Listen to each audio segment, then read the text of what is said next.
প্রিয় দর্শক, আসসালামু আলাইকুম রহমতুল্লাহ। নোয়াখালী সোনাইমুড়িতে কৃষকের মাঝে বীজদান ও সার বিতরণ।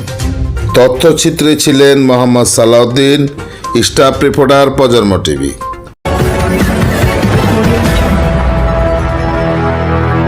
Dear viewers, Generation on TV, I welcome you. Noakhali সোনাইমুড়িতে কৃষকের মাঝে বীজদান ও সার বিতরণ।